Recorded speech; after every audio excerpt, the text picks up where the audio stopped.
We're going to take a break now. We've got a lot more going on. And this is why you subscribe to the Trends Journal. Get the Trends Journal, the best investment you could make, because it's the best investment into your mind, and it can change how you look at the world. Over the last 30 years, Gerald Celente has been more accurate about predicting what would be happening than anyone else I'm aware of. The Trends Journal is one of the greatest sources of information, and and it really is. You're predicting these things well ahead of time. I would encourage everyone to go grab the latest copy. Been a Trends Journal subscriber for 20 years. I just have to commend you. What you guys have put together in your latest Trends Journal, there's nothing like this out there. Sir, everything that you predicted about the economy, you were absolutely right. So I have followed you all this time. So please take a look at the Trends Journal. You correctly forecast that the Fed would hike rates quite aggressively, correctly said that initially gold and silver would drop as the Fed starts to raise rate to 1.5% and above.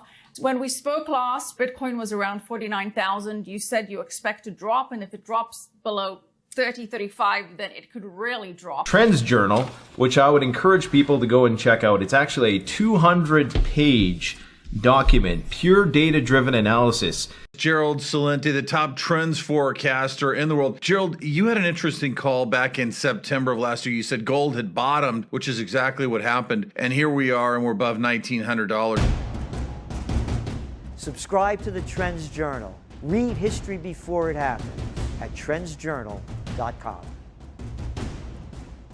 I had my wife's uncle flew B-17s, 38 missions. He enlisted. After 25, you could go home. The death rate was flying over Germany in daytime bombing. We didn't have. They had air cover up to the border of Germany, and then this. I'm not kidding. No air cover. And then they got they were Navy planes, and they didn't have enough fuel to go into Germany. So when you flew the B-17s from north of London, you had a 10% loss rate. Wow. I got to tell you, the guys who did World War II just didn't talk about it. Ben Bradley, who was the editor of the Washington Post for years, was a friend of mine. Even though I was at the New York Times, played a lot of tennis with him. Good guy. Had 4 years there. Just didn't talk about it as an officer in the South Pacific. Just there was nothing to be said. The kamikaze were coming every day. Must have been an absolute nightmare. But these guys, they lost 10%, and every week 4 or 5 more B-17s with young kids that barely knew how to fly would come in from America, be ferried in. And it just every week, more and more planes. The one night my uncle got drunk with my wife's uncle. He was my uncle too. I knew him many years. Norman was his name. One night he got drunk with me really badly, and he told me what he never talked about. After a little while, you didn't even make friends over breakfast because you were going to go out and fly that day, and you didn't know who would come back. So He didn't make friends. He chased the girls in the community. He's a very handsome guy. So he was all right with that. But you didn't make friends. And and the rotation for the 8th Air Force rotated.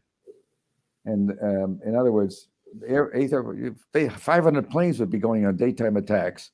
And everyone, twice in those 43 missions, he was the lead guy, which meant that he's the guy. He's over the target. He's got to be over the target. He's got to stay. And every Messerschmitt and every Ack is on the lead plane, so they know they're going to get hit. And they go in, and the door gunners load up so many ribbons of guns, big heavy guns. That plane can almost not get off. And as soon as the cover left him, I don't know, not France, they were flying north of it. But anyway, as soon as they lost the cover and they crossed the border from Belgium into Germany, they lost their cover. And there's the Messerschmitts. And so the door gunners, when the first wave came, would start, it's about 15 minutes to target. They had enough, they would shoot for 15 minutes straight. And if another the B-17 happened to somehow end up in their line of sights, it was shot down. They would just shoot.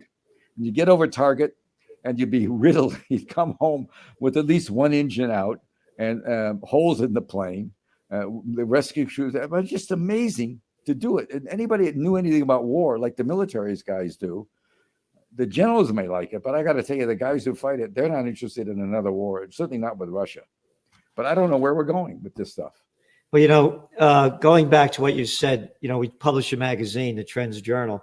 This is from 2014, when the United States launched a coup to overthrow the democratically elected government of Viktor Yanukovych.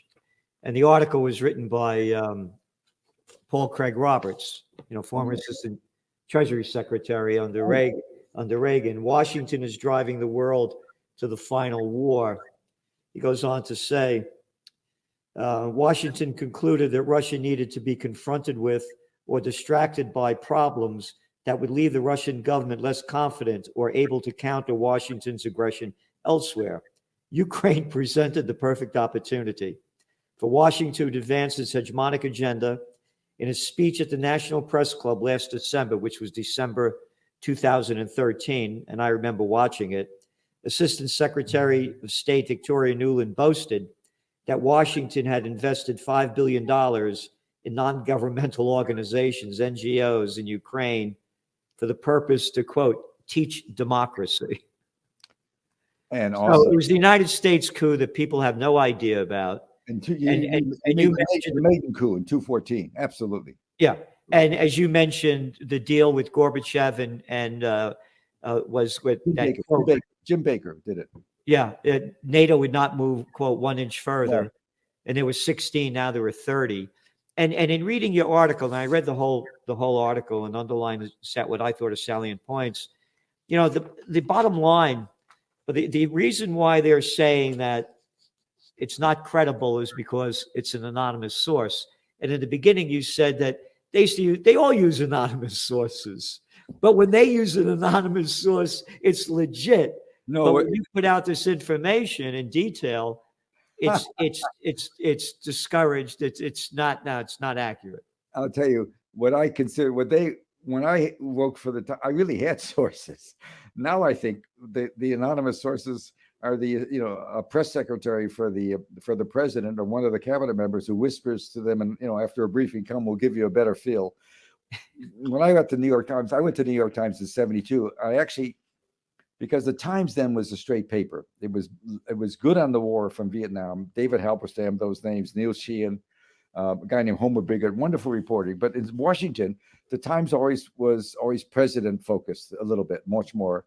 And so I did the My Lai stuff, and I couldn't get hired by a newspaper because I've been an AP. I've been an AP Associated Press correspondent. I covered the war from the Pentagon for a couple of years, which is I learned how to hate the Vietnam War from officers who told me what was going on and GIs. In any case, so I couldn't get a job even after I went, and let me tell you something about my country. This isn't about not liking America. Oh. My parents were immigrants. They came to this country not knowing English. My father had by the time I was 6 or 7, my father was running a small laundry and cleaning store in the ghetto, in the black ghetto in Chicago. And from the age of 13 on, I worked there. He got cancer at 15 and died a very bad death 2 years later. But I took over running the store, and I learned a couple of things from that. I was always like sports, and on Sundays, when in Chicago in the 50s, early 50s, when this happened, I was born in 37, so this would have been 52, 53. On Sundays, every other Sunday, the White Sox left Comiskey Park and played their games in other stadiums. And every other Sunday, the Negro League played. This is right after World War II. And when I was working for my dad, and there were a couple of guys who worked for my dad, pressing pants for 12 cents a pair. And they take me to ball games on Sunday because,